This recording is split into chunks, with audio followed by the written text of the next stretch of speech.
now we can jump in and not hold back, because it's a lot of things in this movie that you cannot just say happen, or you directly gonna spoil stuff. And kind of like with the first one in that regard, it's like, no, there's the stuff you know from the trailers, and then there's everything else. Yeah.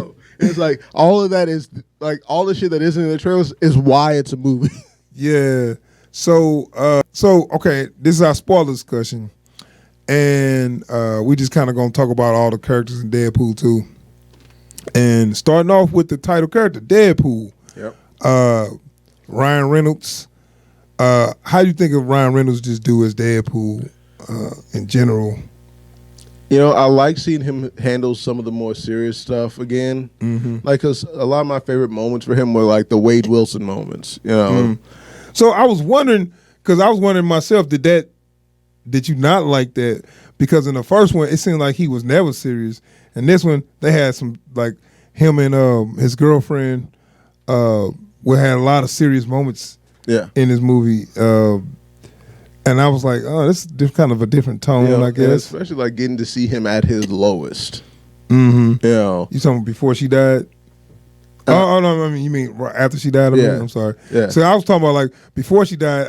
I was like, damn, this seemed like just a normal movie, and they kind of playing it straight right now. Yeah. You know, that's what kind of surprised me with that.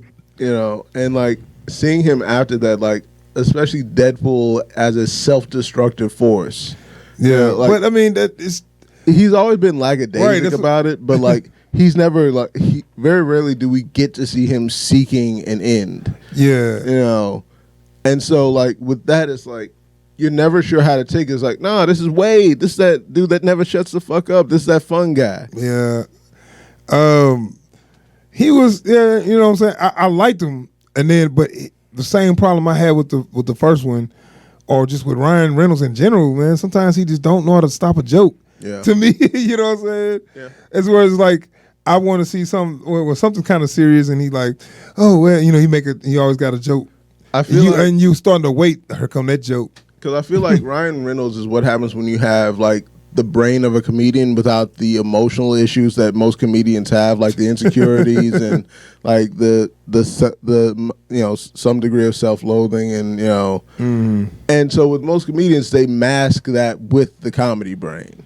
But with him it's like, oh no, I was just saying I'm awesome and you're stupid because it's the truth. Like so when he starts going in on a joke, it's like it's not a defense mechanism. It's like no, I tell jokes that are, you know, at or over the line. That's what I do. Mm-hmm. And so he doesn't know when he's crossed that line. All right, so let me ask you this. Sometimes when they did some jokes, they kind of like redid jokes from the first one. Yeah.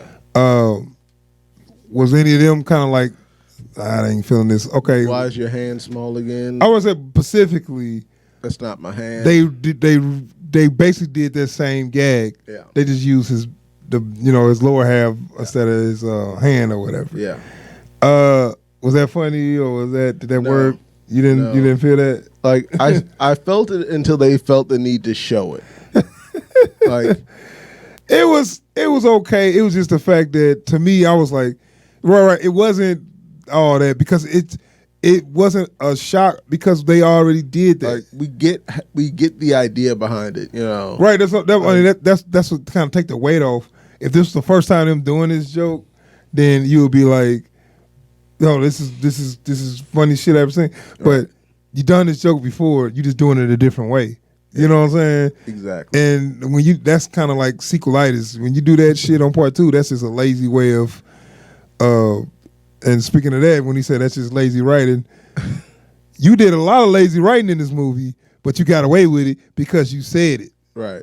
You know? And that's one of the things like we said about like him needing someone to back him off is he's perfectly okay with poking fun at the shitty stuff in his own movie.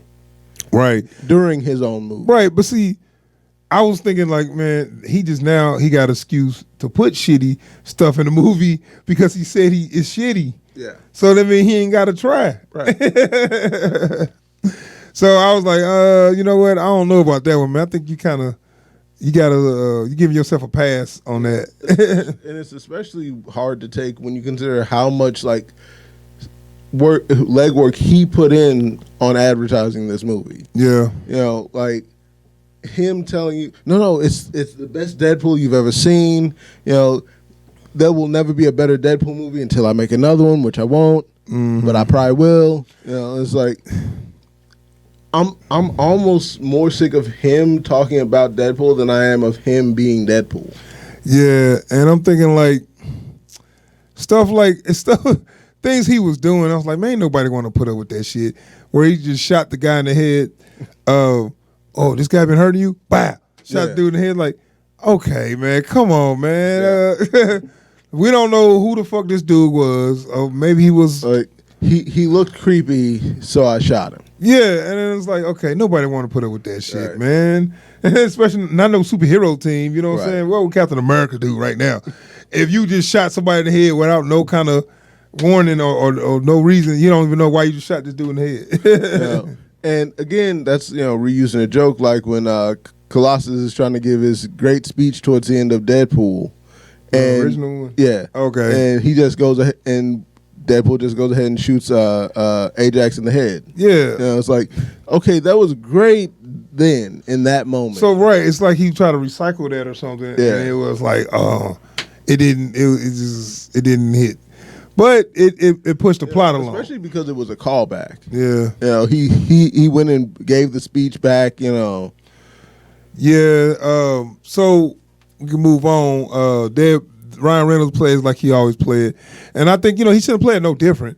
He's actually still good. It's just like the writing needs to take a couple steps. Tighten up. That's all they got to do. If they learn how to tighten up a little bit, it would be on point. It just, it gets a little out there where you're like, okay, if you at least work with somebody on tighten that up, then that actually can work. Yeah. All right, moving on. We can talk about the X-Men before we talk about the X-Force because the X-Men was not that many. So yeah, Colossus and Megasonic Teenage Warhead. And her girlfriend. And what's her girlfriend's name? Yukio. Yeah, and she was really just a joke. She was there so he could say, hey, or whatever it was. Hey, Yukio. You know what I'm saying? She was just there for a joke. Yeah. And I'm like, okay, yeah. Are you going to do something with her? I will say, it was weird seeing, the bystander girlfriend in that way. But what made it old for me was he kept going back to it. Yeah, every time, right? And it was like, it ain't funny no more. Shut up, the first couple times, I'm like, oh, okay, I get it. So she's the only person whose name he's gonna remember in this movie. Okay. Yeah, and then after the fifth time, right? That and that wasn't even funny with the name. The name gags wasn't even that funny. It was just like it's like a dad joke. It's like, oh, okay, I get it. Right, not just that, but even when I didn't remember nobody's name, the name gag kind of got a little old. You know what I'm saying? Like, okay, yeah, I see what you're doing. You don't remember anybody's name. Oh, okay. Same thing with every single scene Dopinder was in. Yeah. Now I'm gonna get to him, but let's finish talking about the X-Men. I like Colossus, even though he looks faker every movie. Yeah. Seems like he looked realer in the first one. Yeah. Just like his. I don't know now. At first he looked like he was really metal on the first movie. Now he looks like it's like there's that spray paint. Yeah. That metallic spray paint. That's what it looks like. Got that Krylon look. Yeah. It's like a dude with metallic spray paint. It just done like, okay, y'all don't care anymore. Right. Y'all don't care because y'all get to say, oh, we only got bad CGI, so they get away with it. You know what I'm saying? It's like, are you cool with that? I'm not. It's another thing of like, well, sequels are shitty, so we're making a shitty sequel, right? And they get away with it. Yeah, and even on his characterization, like they wrote him as Colossus surrendering to the rules of being in a Deadpool story. Yeah, yeah. I mean, I think they got Colossus pretty much good though. Yeah, I mean, he's a butt of his jokes all the time. Yeah, but his personality is pretty much like what Colossus is. Yeah, I mean, maybe the accent is real strong, so it's more of a like you couldn't put that same character in a serious movie and take him serious. That's how we do it in Mother Russia. Right, as I said, you ain't gonna be able to take him serious now. It's like, because he's a caricature, like full tilt.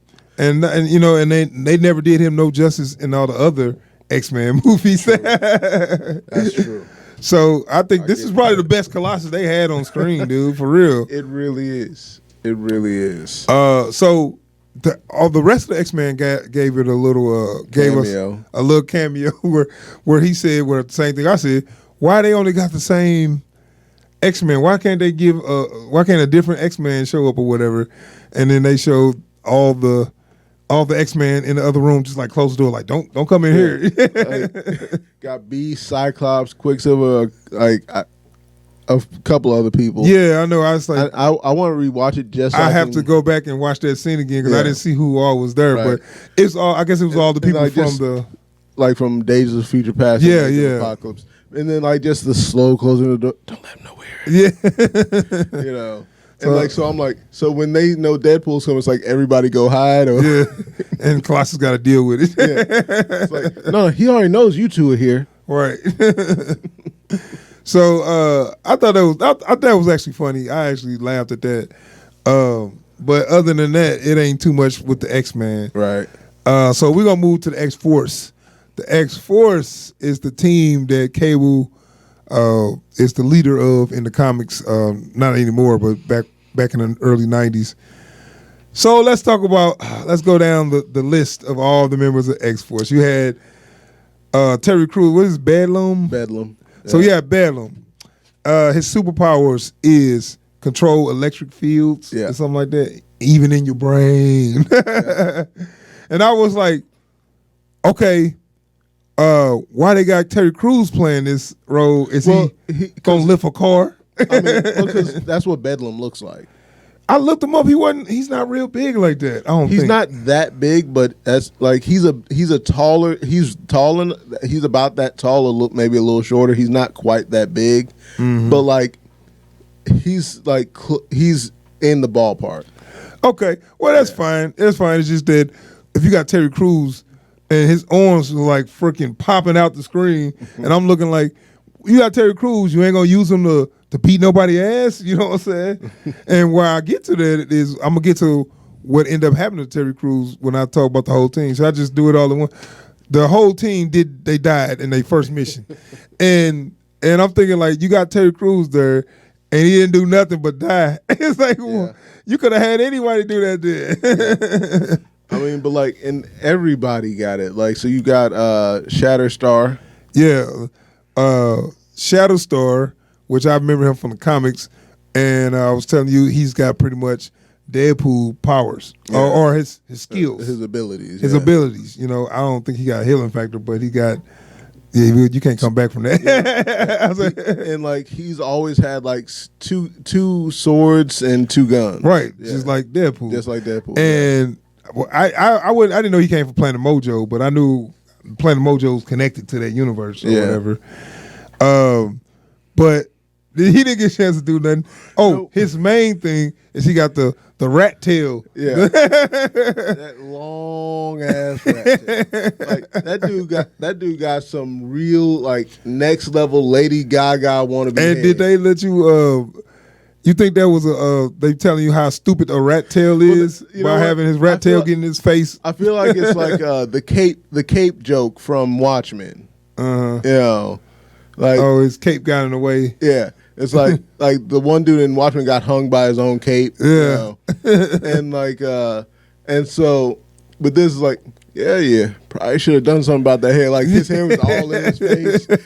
And then when the rat tail smacked against the windshield. So what we talk about is when they made this jump, they kind of showed it on the trailer. They all made a jump out of a plane. And when they all landed, everybody landed in a place that got them killed. Yeah. And leading up to it, it's like, there's a wind advisory. It's like, shut up, I don't care. Yeah. We're doing this now. Yeah, foreshadowing. Right. And how was I supposed to know there was a wind advisory? Everybody knew. But so like Vanisher hit some power lines. Okay. Did you know that was Brad Pitt? Yeah. Okay. I did not know that was Brad Pitt. I was just saying, when I saw it, I'm like, oh, that's a handsome dude. Somebody's like, yeah, that was Brad Pitt. He just got Brad Pitt to do a cameo. I'm like, wait a minute. I had to go back and look. I'm like, because I just kind of was tripping. I'm like, who is that? Like, and it was weird, and it's weird enough when you consider that their Vanisher is nothing like the Vanisher from the comics. Yeah, he was just invisible. Like, so this was all an excuse to get a gratuitous, like, freeze frame cameo of Brad Pitt. Yeah. Like, there was no reason for this character to be like that. Yeah. So yeah, he was basically invisible. Yeah. And then he ran into some power lines, and then he became visible. Yeah. Okay, so Zeitgeist, played by Bill Skarsgård. Okay, they had another kind of cameo or a decent. Well, he getting up there. He's getting known. And I was much like Bedlam and Shatterstar. I was really bummed about this because they went out of their way to like really recreate these looks. Yeah. Like, and then he ended up in a wood chipper. Yeah, but I heard that happened in the comics. Yeah. Yeah, that did actually. So, like, that was one of those things where I'm like, that was this thing. Which led to Peter. Which, he's the only one that actually landed safely. Yeah, the only one. And then he tried to help Zeitgeist get out of the wood chipper, and that corrosive vomit just took his arm between the shock and the blood loss. So I mean, the whole X-Force is just gone in a matter of seconds. The only Shatterstar ran into a helicopter blade and got chopped up. He got turbo juiced. They made Mojo out of him. Yeah.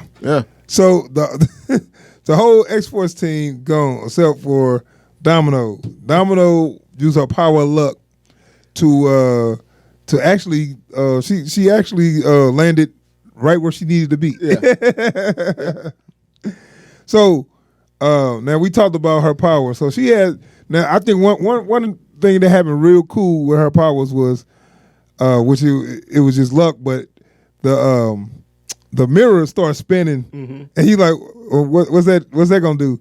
And then when Kate was about to shoot, the light got in his eyes. Yeah, man. Like even when she landed in the truck, like on some like too clean shit, like, and then homeboy pulls his gun and it won't fire. Right. Like his gun just got jammed. Yeah. Like. And like every instance of her powers like working is like, because this would never, none of this shit would happen at the same time. Yeah. Unless you're Domino.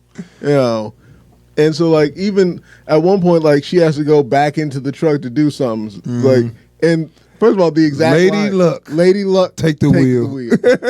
I'm like, they ain't gonna. And then, like, the smoothest turn I've ever seen a large vehicle make at speed. But, it probably would turn like that, but it probably just turned at the right time. It's like, because I'm waiting for this thing to tip over or something. Yeah. Like, so, you know what? I would have been surprised if there wasn't a blinker on. So, you know what, man? About Domino, man, I kind of wonder, moving forward, when they kind of write themselves in the corner with her. And why I say that is everything, you can't put her in danger. So this is actually something I've been thinking about. One of the lines she has about her powers, because keep in mind, if nothing else, she grew up in a place, like, I think she grew up in the same orphanage, right? So she had gone through some of the same tortures.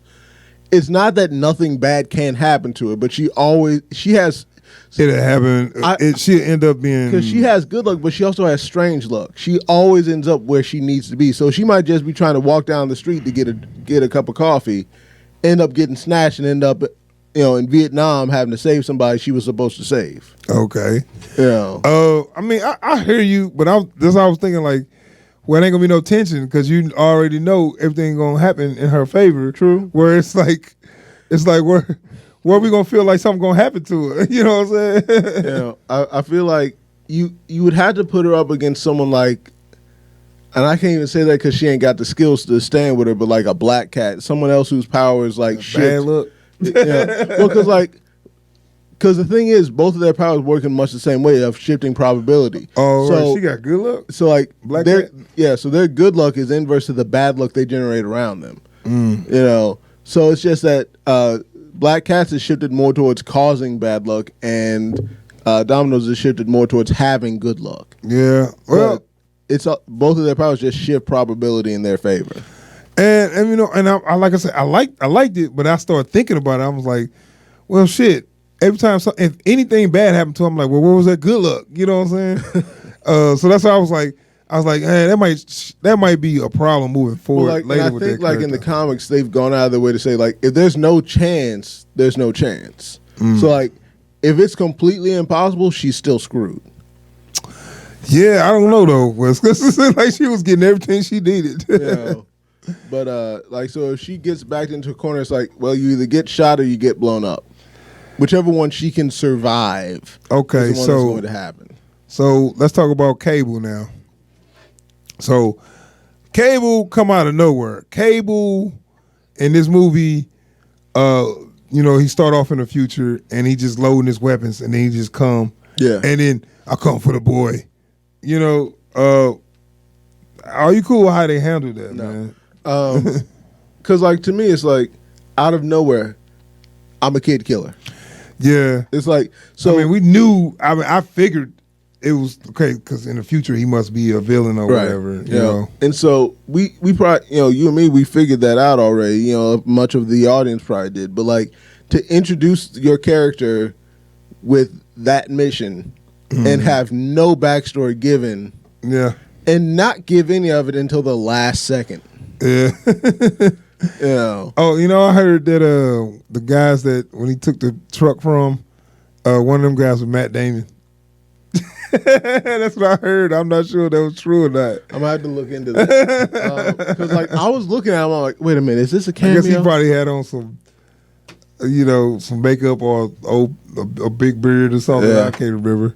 But did you notice this conversation he was having? He's talking about like wiping his ass or something. Yeah, It was true. like the real trick is the wet wipe. Yeah. Like his gun, I guess, can do all kind of settings or whatever. Yeah. He always had a cool guns or whatever. Now I didn't know about the little knob on there or whatever. I guess that was that how they had it. I remember his gun having different settings. I don't remember how that all worked though.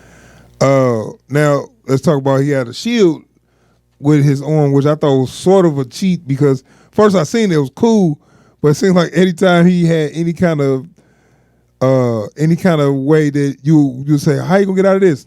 I go that shield. Yeah. You know what I'm saying? It's like, well, he won't get away from this explosion. Shield. Right. He won't see that bullet coming. Shield. Right. I mean, it was cool, but then it became a cheat. Yeah. You know, so I mean, I was cool with it though because it looked cool. And that's the only time, like he did his whole talk about, you know, pain. You don't know pain. You know, and all this shit. He was about to torture Weasel. It's like, well, that's the only time Weasel said was kind of funny to me. Was like, okay, you can stop right there. I'm gonna just tell you everything. You ain't gotta fucking torture me. It's like, but I'll tell you this: you'll never find out where he's going. And dude, just highway such and such. This cross street, 3:30 p.m. Yeah. So, other than that, man, I like Cable. I just thought that it made me want to see more. I give him that. Yeah. I want to see the whole movie. But after seeing him in this setting, it's hard for me to see him in something being serious. Yeah. You know? Yeah, so like, I'm hoping if they do move forward on like an X-Force movie, Domino and Cable get to, you know, take the head. Yeah. And then like maybe Deadpool only has a cameo. Right. I don't think he should be even in there at all. Because you just can't take it serious when he pop up. True. Me, I don't take anything serious when he's there. Yeah. like, because even like in the comics, some serious stories have been like completely derailed by Deadpool. Like the whole Weapon X storyline. Okay. Yeah. Yeah. Okay, so let's talk about the villain of the movie. There was no for real villain. That was the problem. Yeah. You know what I'm saying? Where I didn't want to put that in the regular review, but you know, you have in a weird way, the villain was Russell becoming the Fire Fist of the But future. right. And that's any time travel story where the enemy is making sure a bad future doesn't happen. Yeah. It's like, so there's no guy to beat, you know. But we had that in Terminator, but it was still a guy to beat. You know what I'm saying? Yeah. There was still a guy to beat. You know, and then you can say what? Cable was the guy to beat? No, y'all joined forces. Right. You know? Yeah. And you can't even Juggernaut. You can't even. I was gonna get to that. I was. You can't even point to him as the guy to beat because he was just dead. He was just like a henchman. Yeah. You know, he was just a main henchman, but he was just a henchman. Yeah. You know, like there was no villain, but there were some bad guys. Yeah. Like that was it. And we could talk about the leader of the head of that the head of that school or the Essex home. Yeah, that guy was just a joke. Like he's, I believe, is an actual character from the comics because he was one of the leaders of the Friends of Humanity, which was was he? It was a anti-mutant hate group. Right, I know Friends of Humanity, but I didn't know that. At first, I thought he was supposed to be Nathaniel Essex. Oh no, I'm sorry. What's his name? Nathaniel Essex. Yeah, I Mr. thought Sinister. Right, I thought he was Mr. Sinister. I was like, nah, it ain't Mr. Sinister. He's just some dude. And that's what I was talking about. I was like, I kind of thought that his creepy ass henchman was supposed to be like Mr. Sinister hiding out for a second. Nah. But it was just somebody for them to shoot. Yeah. It was somebody for him to shoot. No biggie. It was silly. This is a silly movie. Yeah. So let's talk about the Juggernaut. Now, when they had Black Tom Cassidy, I knew they was gonna have the Juggernaut. Right. I knew it. And like they wasted no time for like foreshadowing that either. I know. Do you think they fooled anybody? God no. Like, there's no way anyone was fooled. So I say that, but you know. What you think he looked like? Or what you think of it? It's weird, you know, after having a guy in a muscle suit. Was that a muscle suit or was that CGI? From the X-Men 3. Vinny Jones ain't that big. No. I knew it wasn't him. I'm saying, was he a suit? He was in a muscle suit. So that wasn't just CGI? No. Oh, okay. Yeah. I thought that was CGI. They had him in a muscle suit. Okay. So first we had Vinny Jones in a muscle suit, and now we got a full CG Juggernaut. And it's always weird when they do. Which one worked better for you? Neither. You gotta pick one, dude.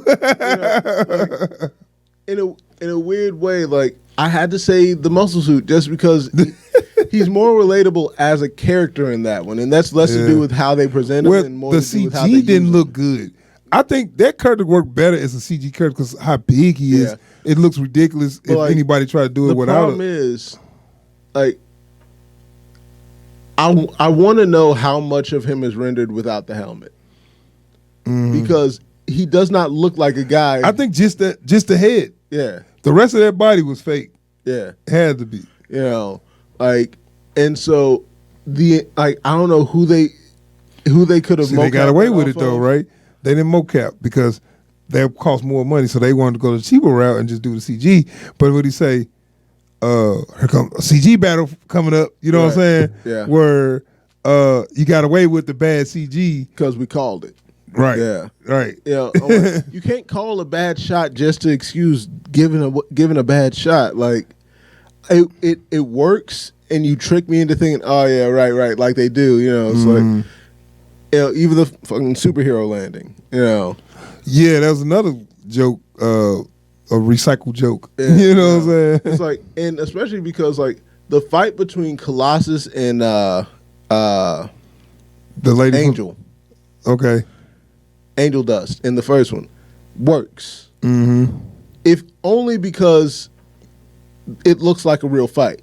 Right. Because you got a guy mocabbing for Colossus. Right. And then you have, you know, Gina Carano actually, you know, sparring with someone in a suit. Yeah. You know, so it looks like a real fight. This just looks like some shit happening on the computer. Right, I know. I mean, I thought it looked all right. I thought Colossus looked all right, but I thought Juggernaut just looked super fake. Yeah. And and I just had fun with it, but when I think about it, it just looked so fake. The only thing I truly prefer about this Colossus is the way John DiMaggio voiced him. Yeah. Like, because in my mind, that's what Kane Marco's supposed to sound like. Well, you said Colossus, you meant Juggernaut. Juggernaut. Right. My bad. No problem. Yeah. That's what he's supposed to sound like to me. Yeah. You know, I like, because. So they got the personality and the mannerisms down, right? You know, it's just like, visually, I'm not with it. But well, yeah. Well, that's because they didn't want to even try to make a better CGI character because they can say it was bad CGI. Right. And I think part of this is Ryan Reynolds has kind of gotten himself locked into the I've made shitty movies mindset. It's like, rather than owning up to making some shitty movies in the past, I'm just going to make fun of everything that was shitty in everything I've ever made. So, what'd you think of how they defeated Juggernaut before we go? Before we move on. For those who haven't seen it, and this is a spoiler discussion, I can't believe they take a live wire and they shove it up to Juggernaut's ass. and then drop him in a pool.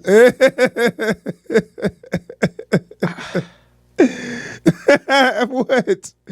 That's what you wanted. You want silliness.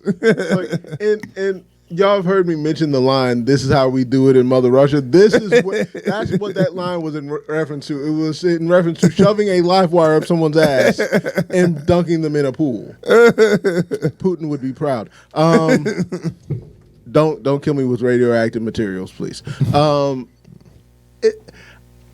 It's the Juggernaut, so you do have to have an unconventional, tactic. But I was not ready for that tactic to be shoving a live wire up his ass. Like, I'm like, how are they gonna, and if they had like, if Bedlam was still there, they'd have had his ass. Yeah. But Bedlam didn't make it. Yeah. So, because he got intimate with the front end of a bus at speed. Yeah. So, and they showed him punching somebody on the trailer. Yeah. Like he was gonna do that. He didn't even do that. like, they showed that as part of his backstory. You get a little, like, when he's introducing himself, in the roll call scene. Oh, I missed that. Like, they showed him punching somebody. Okay. But yeah, and then we see him twitching. But nah, it was the best option at the time. How you go? You can't outpunch the Juggernaut. I mean, I ain't got a problem with it. It's never been done before, so true. And I say I want new shit, so I can't complain when they give me something I've never seen before. Like, this is one of the few things that actually works that is still cringeworthy. But like, it's like, what did you think we were going to do? We don't have a Professor X or a Jean Grey. And we killed the only guy we had that could do something with this guy. Yeah. So what did you think we were going to do? Play patty cake? No. We're going to shove this live wire up his ass and watch him dance. Yeah. So we're going to wrap up, man. It was different. Now, before we wrap up, man, the ending is where I was like, kind of because where they was going with the jokes and the ending scene, I seen him coming. Yeah. And I called it in my head before he did it, and he did it. Yeah. And that's a lose for me when you do that. And then I was like, okay, when Cable did something out of character, he used the time machine to go back and save Deadpool. Yeah. Like, why? Your whole goal was to do something else, and all of a sudden, I see the goodness, and I'm going to stick around and make sure you guys don't mess up the world. Like, nah, that's so weak. Because with me, like, I'm sitting there like, all right, someone's going to tell Wade he doesn't get a choice and rip the collar off of him, right? Yeah, I thought that was going to happen, or I thought, what would have been better? Because the way they played it, they had him go back in time, put something in his shirt so the bullet won't go through or whatever. Token. So maybe they should have just showed him do that originally, and you don't know why. Yeah. And then when he found out he got the arcade token, you realize, he went back in time and knew he was going to be shot. You know what I'm saying? Yeah. That would have worked better for me. And that's another thing. Like, and this is always like one of my major gripes with modern films: show don't tell. Yeah. why do you have to lay out to me, everything that happened and then show someone going back in time to change shit? Yeah. On little shit. Like, it ain't like they went back in time and carefully arranged all of these things. And it's like, he stuck a coin in dude's belt. Yeah. That's the only thing he changed. Yeah. Like, it doesn't even have to be time travel. It could be him, like, doing something nice, like giving the dude this token that, reminds him of his dead girlfriend, which is something Cable can relate to. Yeah, but and giving it back. It's just it was out of character to me. We're gonna wrap up though. We don't want to. We got other stuff. Because I ain't even gonna get onto a rant about the fridging topic. So who? Fridging. It's the whole thing, like using the girlfriend as a plot device. Oh, yeah, they did that. So anyway, it was a fun movie. It had some flaws, but on the whole, it still was a pretty good watch. Yep. So we're gonna move on, man. We got some other stuff to do. All right, so that's our spoiler discussion on Deadpool 2. All right, so moving on.